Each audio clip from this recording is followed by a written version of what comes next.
वीर्य इस संसार की सबसे ताकतवर ऊर्जा है, जिसकी कुछ बूंद में ही पूरी सृष्टि का निर्माण करने की क्षमता है।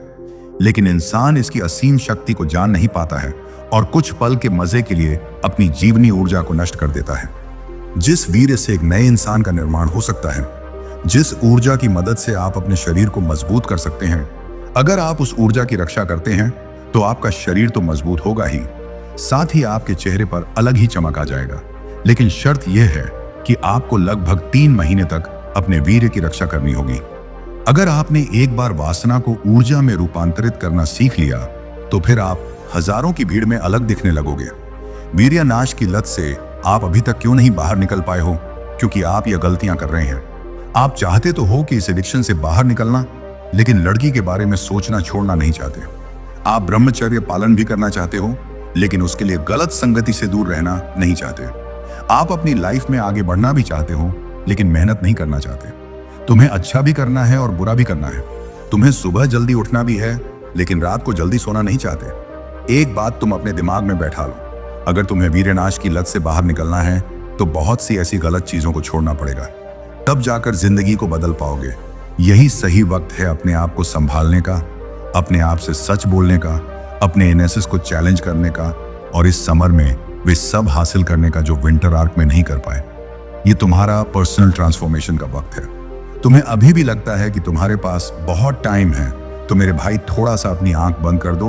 2024 ऑलरेडी खत्म हो चुका है और 2025 के 3 महीने और। मुझे पता है आने वाले 9 महीने भी तुम रील्स देखने और गेम खेलने में खत्म करोगे, और कहीं ना कहीं ये बात तुम्हें भी पता है कि तुम अपने लाइफ का एक एक दिन वेस्ट कर रहे हो। लेकिन यहीं दूसरी तरफ एक लड़का है जो अपने लाइफ का एक एक सेकंड को सीरियसली ले रहा है, अपना हर दिन अपने गोल्स और स्किल्स सीखने में दे रहा है, अपने आप को इम्प्रूव करने में लगा हुआ है। और तुम क्या कर रहे हो? रील्स स्क्रॉल कर रहे हो। लेकिन क्या हो अगर वही इंसान तुम बन जाओ? मुझे पता है कि तुम भी अपने लाइफ में काफी कुछ अचीव करने की सोच रखे हो और तुम इस समर आर्क में अचीव भी कर लोगे। तो स्टार्ट करते हैं साथ मिलकर समर आर्ट चैलेंज, जिसमें तुम्हें 1 अप्रैल के पहले दिन से लेकर मई के लास्ट दिन तक अपनी चॉइस के गोल पर, अपनी लाइफ पर 100% डेडिकेट करना होगा। लेकिन कैसे? चलो बताता हूँ। Welcome to the summer season. ये वे सीजन है जहां सपने या तो खत्म होते हैं या आग लगाते हैं। ये टाइम कमजोर दिल वालों के लिए नहीं है और ना ही उनके लिए जो अच्छे दिन का इंतजार कर रहे हैं। समर आर्क को तुम्हारे एक्सक्यूज, तुम्हारी थकान या तुम्हारे कंधे के बोझ से कोई फर्क नहीं पड़ता। ये तुमसे उम्मीद लगाए रखता है कि तुम अपने अंदर से और भी स्ट्रांग बनो, क्योंकि यह वही समय होता है जब असली जंग लड़ी जाती है। समर आर्क के समय इतनी गर्मी होती है कि तुम्हें सब कुछ गिव अप करने का मन करेगा। ये तुम्हें ऐसा लगेगा जैसे अपनी आत्मा को आग के थ्रू बाहर खींच रहे हो। लेकिन यही वही समय होता है जब तुम्हें यह पता चलता है कि तुम हो कौन। समर आर्क क्रूर है, लेकिन यही वही समय है जब लेजेंड्स बनते हैं। तुम्हें कुछ पाने के लिए कुछ खोना पड़ेगा। तुम्हें अपने पंखे की हवा, ऐसी को यह सब सैक्रिफाइस करना होगा। अपने गोल्स तक जाने के लिए तुम्हें ग्राइंड आउट करना पड़ेगा, क्योंकि यह विंटर सीजन नहीं है, यह ग्राइंड आउट सीजन है। तेरा पसीना किसी का कुछ नहीं बिगाड़ता, तो तू सॉफ्ट बॉय क्यों बना हुआ है? पसीने को गले लगा और काम कर, क्योंकि एक दिन तुझे और तेरे परिवार को वह सब मिलेगा जो तू चाहता है। तू फाइनली बिग लेगासी में आएगा। जब तेरा बुरा दिन आता है तब तुझे कुछ करने का मन नहीं करता, तब तुझे अपना मोटिवेशन खुद बनना पड़ेगा। तेरा कोच, तेरा ट्रेनर, सब कुछ तुझे खुद बनना पड़ेगा। तुझे हर दिन ये सोचकर रेडी होना होगा कि कल मैं फेल हुआ था, लेकिन आज नहीं।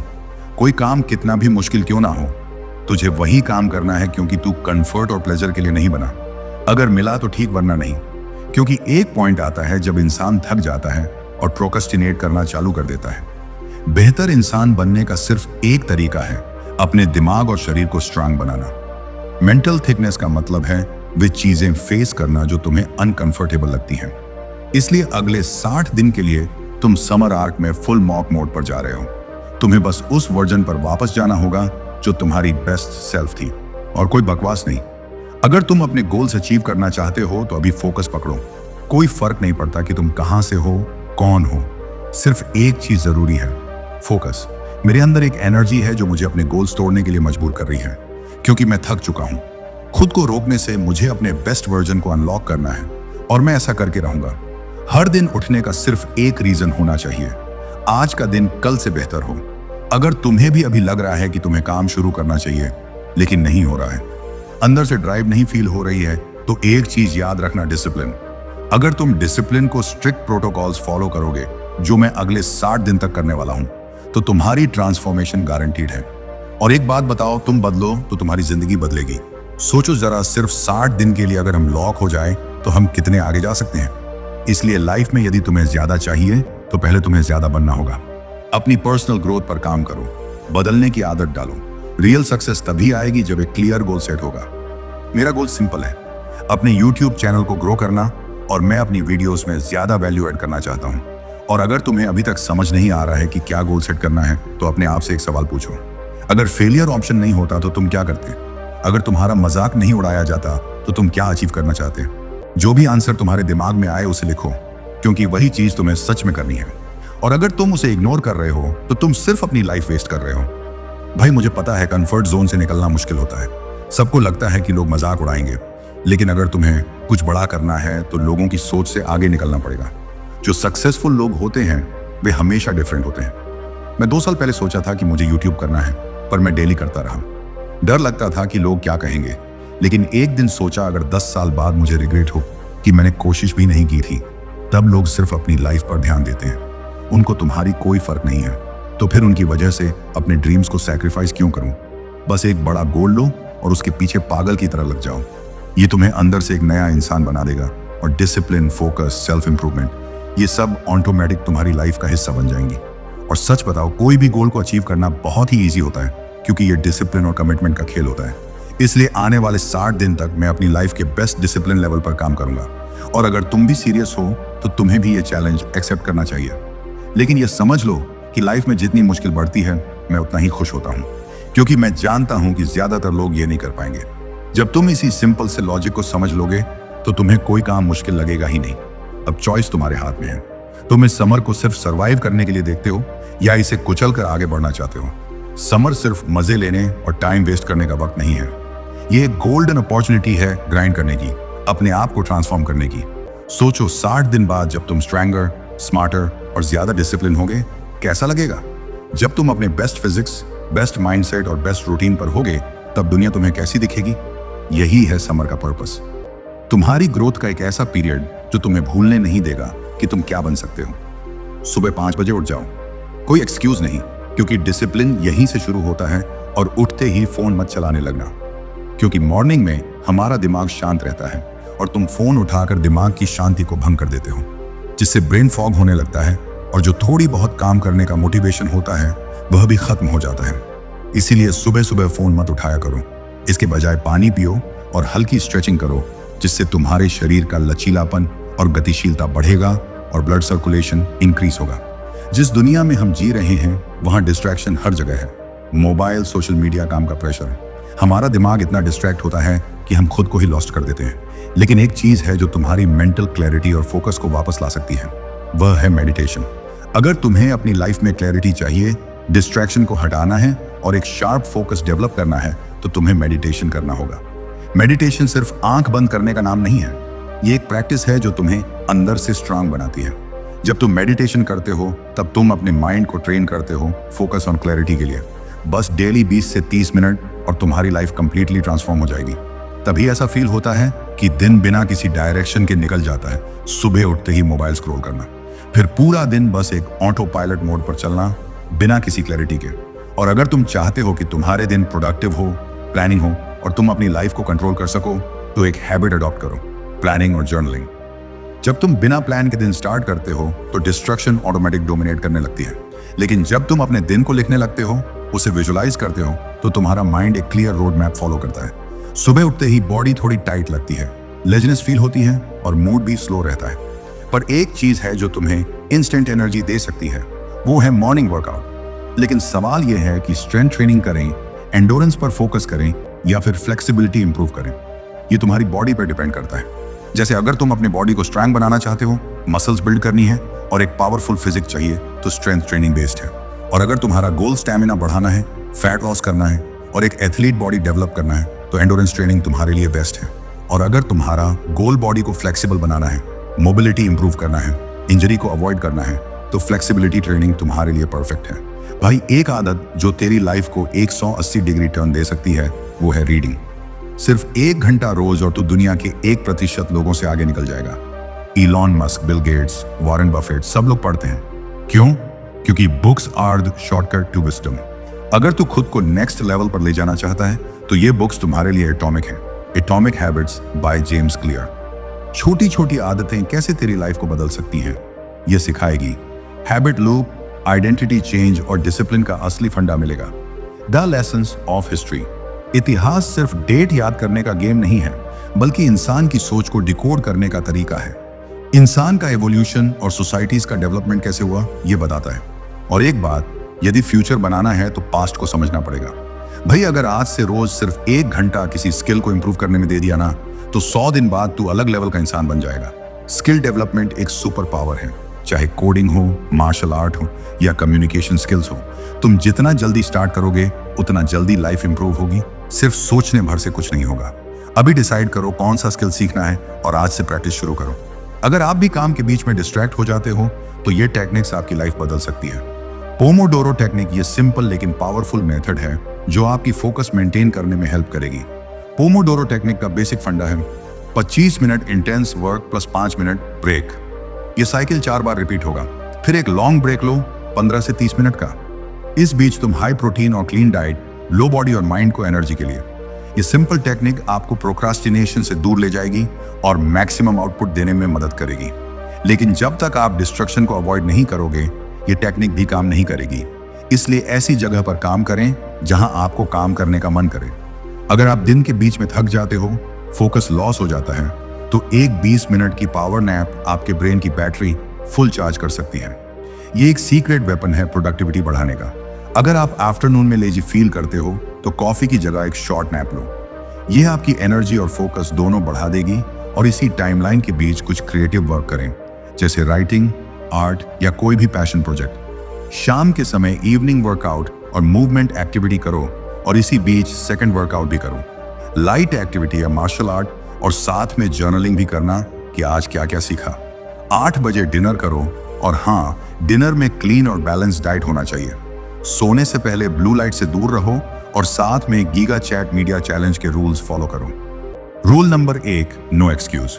अगर आधा चैलेंज भी किया तो तुम में इंप्रूवमेंट दिखने लगेगी। Rule number 2, daily progress track करो, जर्नल या ट्रैकर मेंटेन करो। Rule number 3, hardcore discipline motivation नहीं डेडिकेशन काम आएगा। रूल नंबर 4, डाइट और लाइफ सही रखो। अगर तुमने ये फॉलो कर लिया तो तेरा डिसिप्लिन नेक्स्ट लेवल पर चला जाएगा। तू मेंटली और फिजिकली स्ट्रांग बन जाएगा। तेरा फोकस, माइंडसेट और प्रोडक्टिविटी बेस्ट मोड पर चली जाएगी। रात का अंधेरा, कमरा बंद, आंखों में जलन, हाथ थक चुके हैं, लेकिन फिर भी खुद को रोक नहीं पा रहे हैं। तुम जानते हो कि यह गलत है, फिर भी बार बार वही गलती दोहरा रहे हो। हर बार करने के बाद पछताते हो, खुद से नफरत होती है, लेकिन फिर भी खुद पर काबू नहीं रख पाते। आखिर क्यों? क्या तुमने कभी सोचा है कि यह छोटी सी लगने वाली आदत तुम्हारी पूरी जिंदगी तबाह कर रही है? तुम्हें लगता है कि यह बस कुछ सेकंड का मजा है, लेकिन असल में यह तुम्हारी ताकत, आत्मविश्वास, मर्दानगी और भविष्य को निगल रहा है। अब भी समय है, संभल जाओ। अगर तुमने इस वीडियो को पूरा देख लिया तो तुम्हारी पूरी सोच बदल जाएगी। तुम्हें इस आदत से इतनी घृणा होने लगेगी कि नाम सुनकर ही रूह कांप उठेगी, क्योंकि आज तुम वो कड़वी सच्चाई सुनने वाले हो जो कोई तुम्हें बताने की हिम्मत नहीं करता। तुम्हारी बर्बादी की कहानी याद करो। पहले तुम कितने जोशीले, कितने ऊर्जावान, कितने आत्मविश्वासी थे। हर कोई तुम्हारी बात सुनता था। तुम्हारी आंखों में चमक थी, चेहरे पर तेज था, शरीर में ताकत थी। लेकिन आज चेहरा मुरझा चुका है। आंखों के नीचे गहरे काले धब्बे, कमर झुक गई है, बाल तेजी से झड़ रहे हैं, शरीर में आलस और कमजोरी घर कर चुकी है। क्या यही जिंदगी चाहिए थी तुम्हें? तुम्हें पता है इसका सबसे बड़ा कारण क्या है? बार बार वीर्य नाश करना। हाँ, वही गंदी आदत जिसने तुम्हें एक कमजोर, बीमार और नपुंसक इंसान बना दिया है। तुम्हारी बर्बादी की वजह वीर्य नाश। हर बार जब तुम ये काम करते हो, तुम्हारा शरीर अंदर से खोखला होता जाता है। तुम्हें क्या लगता है ये बस एक सफेद रंग का तरल पदार्थ है? नहीं, ये तुम्हारे शरीर का सबसे कीमती खजाना है। इसमें वह तत्व होते हैं जो एक नई जिंदगी बना सकते हैं, लेकिन तुम इसे बर्बाद कर रहे हो, पानी में बहा रहे हो। एक बार सोचो, अगर तुम किसी कोरे कागज पर बार बार पेन से लिखते रहो तो क्या वो साफ रहेगा? नहीं। उसी तरह अगर तुम बार बार वीर्य नाश करोगे तो तुम्हारा शरीर अंदर से कचरा बन जाएगा। इसका भयानक असर टेस्टोस्टेरोन लेवल गिर जाता है, जिससे तुम सुस्त और कमजोर महसूस करने लगते हो।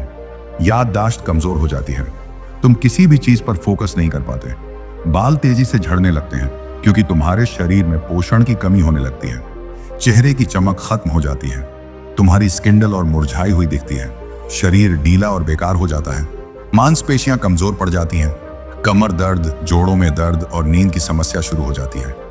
क्या तुमने कभी गौर किया है कि जब तुम यह काम करते हो तो उसके बाद तुम्हें अजीब सा खालीपन और कमजोरी महसूस होती है? तुम्हें लगता है कि तुमने कुछ खो दिया? हाँ, तुमने सच में बहुत कुछ खो दिया। तुम्हारी ऊर्जा, तुम्हारा आत्मविश्वास, तुम्हारी शक्ति, सब कुछ धीरे धीरे खत्म हो रहा है। अब उठो और खुद को बचाओ। अगर तुम अभी भी इस लत को नहीं छोड़ते तो समझ लो कि तुम्हारी पूरी जिंदगी बर्बाद हो जाएगी। क्या तुमने कभी सोचा है कि बड़े महान लोग यह काम क्यों नहीं करते? क्योंकि उन्हें पता है कि वीर्य ही असली ऊर्जा है। जो लोग इसे बचा कर रखते हैं वह दुनिया पर राज करते हैं, और जो इसे बर्बाद करते हैं वह जिंदगी भर सिर्फ पछताते हैं। अब तुम्हें खुद से सवाल पूछना है, तुम क्या बनना चाहते हो? एक शक्तिशाली इंसान या एक कमजोर हारा हुआ आदमी? अब वक्त आ गया है खुद को संभालने का। अगर तुम आज ही इसे छोड़ देते हो तो देखना तुम्हारी शरीर की ताकत वापस आ जाएगी, चेहरे पर चमक लौट आएगी, तुम्हारे अंदर आत्मविश्वास फिर से जागेगा, तुम्हारी आंखों में तेज होगा, तुम खुद को हर मामले में बेहतर महसूस करोगे। जो वीर्य बचाएगा वही इस दुनिया पर राज करेगा। अब फैसला तुम्हारे हाथ में है, तुम जीवन बना सकते हो या इसे हमेशा के लिए बर्बाद कर सकते हो। अभी भी मौका है, खुद को बदल डालो। ये वीडियो सिर्फ एक जानकारी नहीं, बल्कि तुम्हारे जीवन को बचाने का आखिरी मौका है। अगर तुम मर्द हो, अगर तुम अपने आप से प्यार करते हो, अगर तुम्हें अपनी जिंदगी से प्यार है, तो आज ही इस गंदी लत को छोड़ दो, क्योंकि जो आज नहीं बदला वो कल पछताएगा। अब भी वक्त है, खुद को संभाल लो, वरना आने वाले दिनों में तुम्हारी हालत इतनी बुरी हो जाएगी कि तुम चाह कर भी इसे ठीक नहीं कर पाओगे। हस्त मैथुन एक ऐसी बुरी आदत है जो किसी भी मनुष्य को पूरी तरह से बर्बाद कर सकता है, उसका जीवन को नर्क के समान बना सकता है। इसलिए ही हमारे धर्म ग्रंथों में यह बात को चीख चीख कर बताया गया है, ब्रह्मचर्य ही जीवन है और वीर्य नाश ही मृत्यु।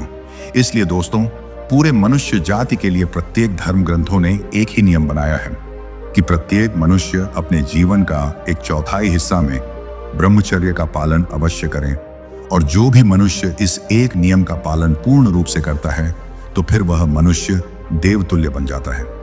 कहने का अर्थ बस इतना है मेरे भाई, कि उस इंसान के अंदर दिव्य शक्ति प्रकट होने लगती है, जिससे उस इंसान को जीते जी इस मृत्यु लोक पर कोई नहीं हरा सकता। इतनी ज्यादा शक्ति होती है ब्रह्मचर्य व्रत में। परंतु आज की युवा पीढ़ी अपने मूल्यवान वीर्य को पानी की तरह बर्बाद कर रहे हैं, अपने आप को नींबू की तरह निचोड़ रहे हैं और अपनी बुरी किस्मत अपने ही हाथों से लिख रहे हैं। एक स्टडी के मुताबिक एक बालक या बालिका तब से हस्त मैथुन करना शुरू कर देते हैं जब उसके नीचे के अंगों में ठीक से बाल भी नहीं आते हैं, और यही हकीकत भी है। आज सिर्फ अगर भारत की बात करी जाए तो लगभग क्लास 7-8 से ही बालक बालिका हस्त मैथुन करना शुरू कर देते हैं, और फिर कुछ 4-5 साल बीतने के बाद उन लोगों को इसका दुष्परिणाम देखने को मिलते हैं। आज के इस वीडियो में आप उन्हीं दुष्परिणामों को जानेंगे जिसे जानकर हमें पूरा विश्वास है कि आप हस्त मैथुन को छोड़ने के बारे में आज ही एक बार विचार अवश्य करेंगे, क्योंकि आज हम आपको एक ऐसी ग्रंथ की बातों को आपके सामने प्रस्तुत करूंगा, जिन बातों को सुनकर, जिन बातों को पढ़कर एक नहीं, दो नहीं, बल्कि लाखों लोगों ने अपने जीवन को बेहतर बनाने में कामयाब हुआ है, जिसमें मैं खुद भी शामिल हूं। इसलिए आपसे अनुरोध करता हूं कि अगर आप इस हस्त मैथुन की बुरी आदत को सच में छोड़ना चाहते हैं तो आज के इस वीडियो को जीवन में सिर्फ एक बार जरूर देख लेना।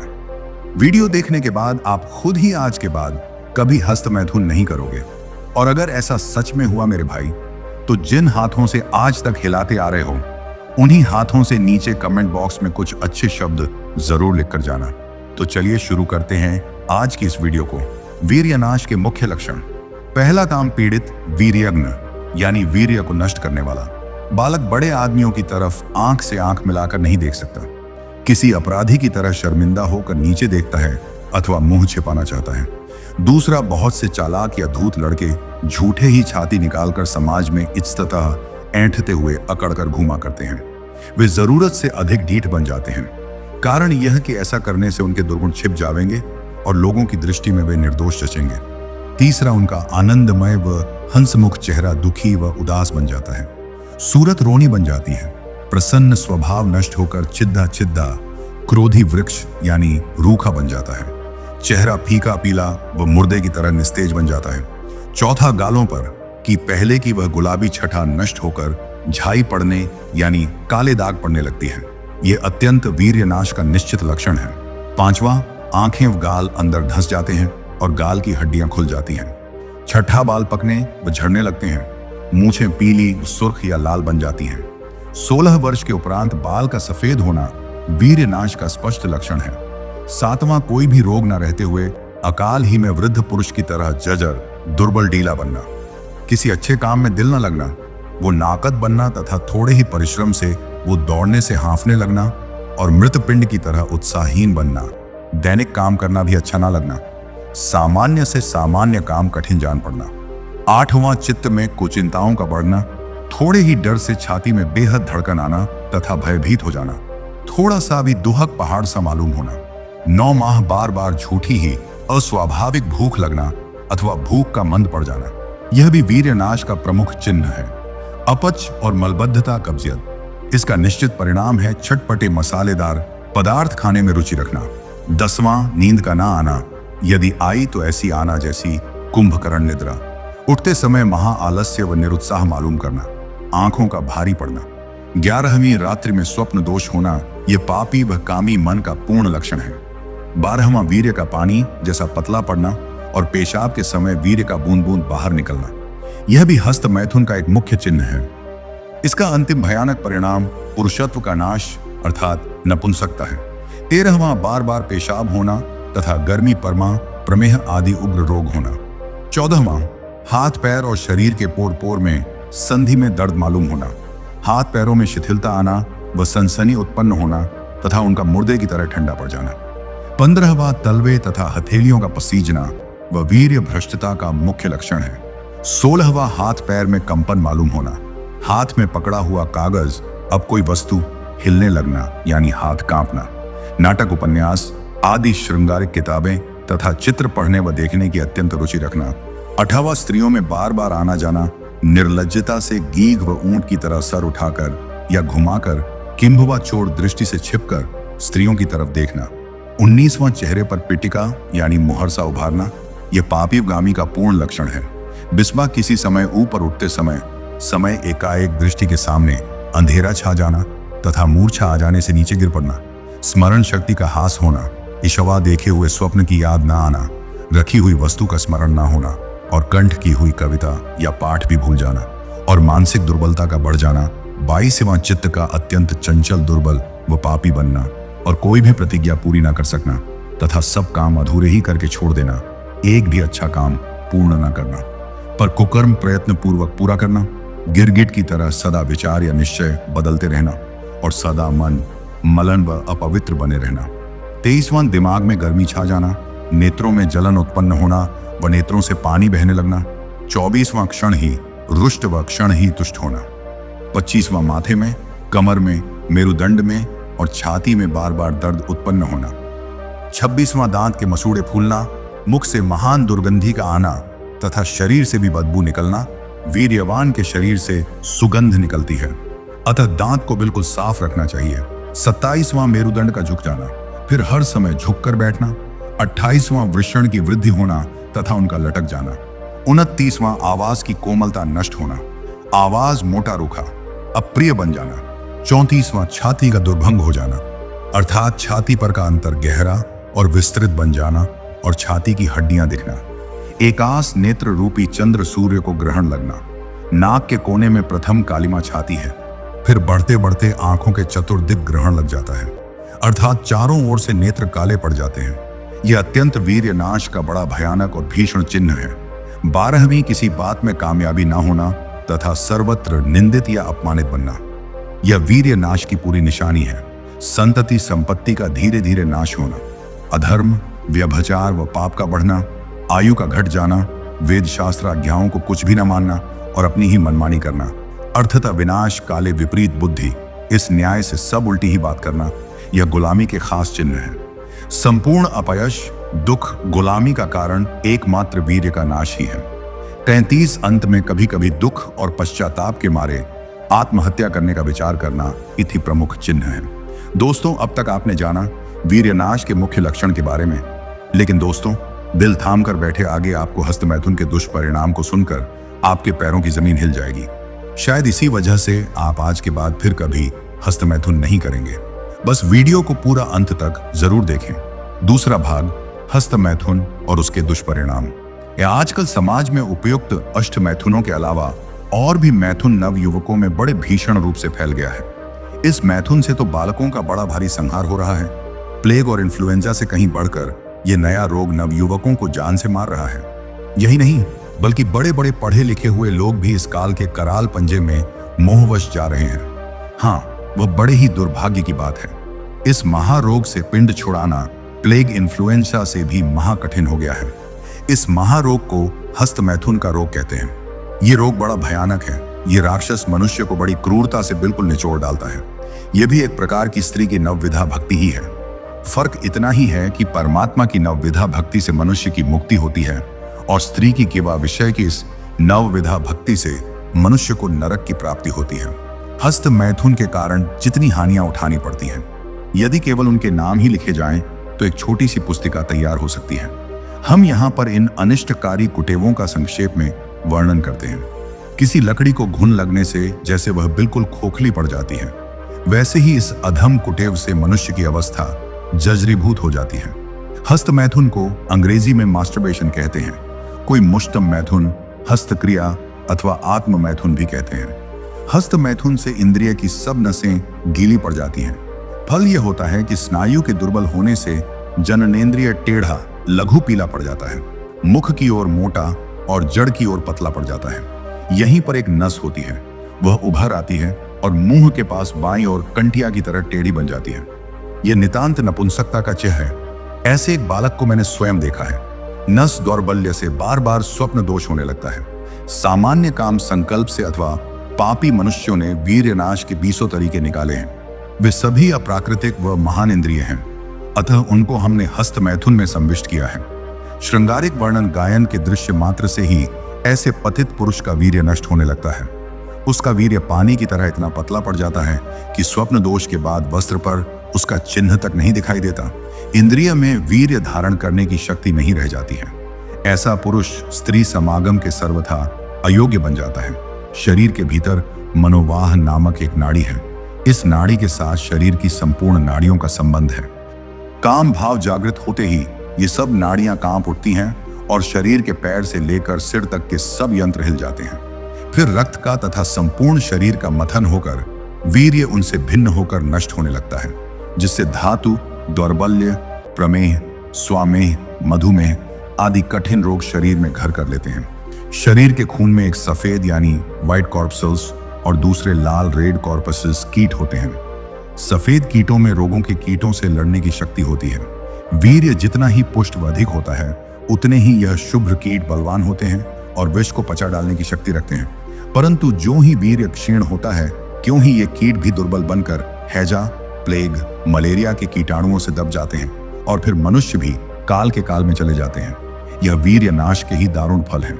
हस्त मैथुन से जो वीर्य नाश किया जाता है, उसे शरीर और दिमाग के समस्त स्नायु पर भारी धक्का पहुंचता है, जिससे पक्षाघात, ग्रंथिवात, संधिवात, अपस्मार मृगी और पागलपन आदि भीषण रोगों की उत्पत्ति होती है।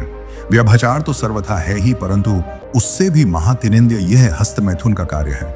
हस्त मैथुन द्वारा वीर्य से निकलने से कलेजे पर विशेष धक्का लगता है, जिससे क्षय, खांसी, श्वास, यक्ष्मा और हार्ट डिसीज नामक महाभयानक हृदय रोग हो जाते हैं।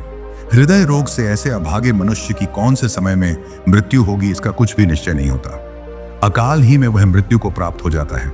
मस्तिष्क पर तो बिजली का धक्का लगता है।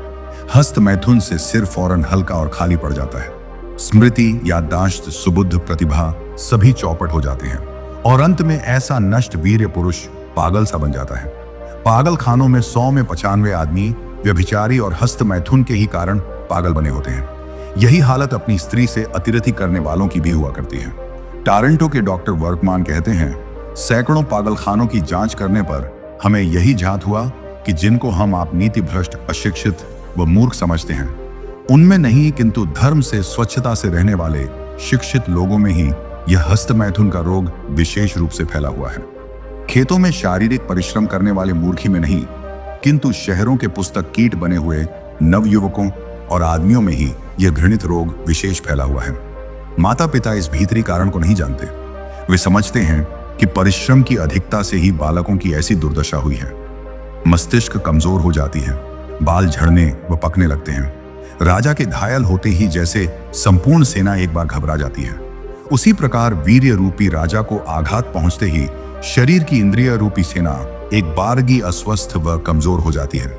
आंख, कान, नाक, जिह्वा, वाणी, पैर, त्वचा, आंतें और मलमूत्र इंद्रिय अपना काम करने में असमर्थ हो जाती हैं। फिर तो ऐसे पुरुष का बहुत जल्द नाश होता ही है। हस्त मैथुन से संपूर्ण शरीर पीला, गीला, फीका, दुर्बल व रोगी बन जाता है। मुख कांतहीन व पीला पड़ जाता है। ऐसा पुरुष जीवन रहते हुए भी मुर्दा होता है।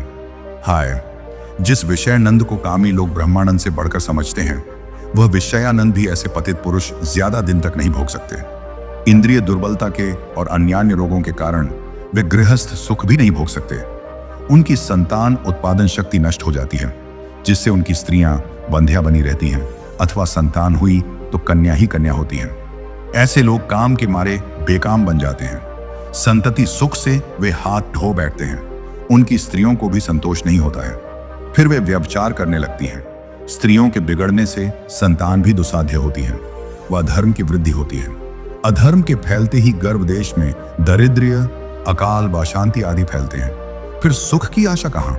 अंत में सब कुल नरकगामी होता है। गीता अजो 1,00,000 श्लोक 41 से 44 देखो। इस महापाप के मूल कारण वह भागी दुराचारी पुरुष ही होते हैं। हाय, यह बड़ा ही अधर्म और दुष्ट कर्म है। जिस अभाग्य को इसके करने का एक बार भी दुर्भाग्य प्राप्त हुआ है, तो धीरे धीरे यह शैतान हाथ धोकर उसके पीछे पड़ जाता है। यहां तक कि प्राण बचाना भी मुश्किल हो जाता है। ऐसे पुरुष इस महानिंद कुटेव के पूर्ण गुलाम बन जाते हैं। दुर्बल चित्त के कारण इच्छा करने पर भी वे संयम नहीं कर सकते। हजारों प्रतिज्ञाएं करने पर भी एक ही प्रतिज्ञा पूरी नहीं होने पाती। विषयों के सामने आते ही सभी प्रतिज्ञाएं ताक पर धरी रह जाती हैं।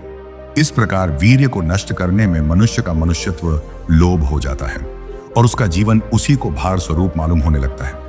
आबोहवा का परिवर्तन थोड़ा भी सहन नहीं होता। हर समय सर्दी गर्मी मालूम होने लगती है। जुकाम, सिर दर्द और छाती में पीड़ा होने लगती है। ऋतुओं के बदलते ही उसके स्वास्थ्य में भी फर्क होता है और अन्य रोग उत्पन्न हो जाते हैं। देश में जब कभी कोई बीमारी फैलती है, तो सबसे पहले ऐसा ही पुरुष बीमार पड़ता है और अक्सर वही काल का शिकार बनता है। हाय, रस संतानों के दिव्य नेत्र व ज्ञान नेत्र सब नष्ट हो गए हैं और उनको अब उपनेत्र के बिना देखना भी मुश्किल हो गया है। अज्ञान की घनघोर घटा भारत आकाश को चारों ओर से आन्न कर रही है। आर्य संतान आज पूर्णतया तेजहीन व गुलाम बनकर भारत माता का मुख कलंकित कर रही है। बस अब हम इससे अधिक वर्णन करना नहीं चाहते। केवल वीर्य भ्रष्टता के प्रमुख चिह्न ही कहकर इस विषय को समाप्त करते हैं, जिससे कि लोग पतित बालक, बालिका व स्त्री पुरुष को फौरन पहचान सकें। तो दोस्तों, यह थी हमारी आज की जानकारी जो कि हम आप तक पहुंचा पाए हैं। इसी के साथ मैं आप लोगों को भी धन्यवाद करता हूं कि आप इस वीडियो को यहां तक देखे हैं।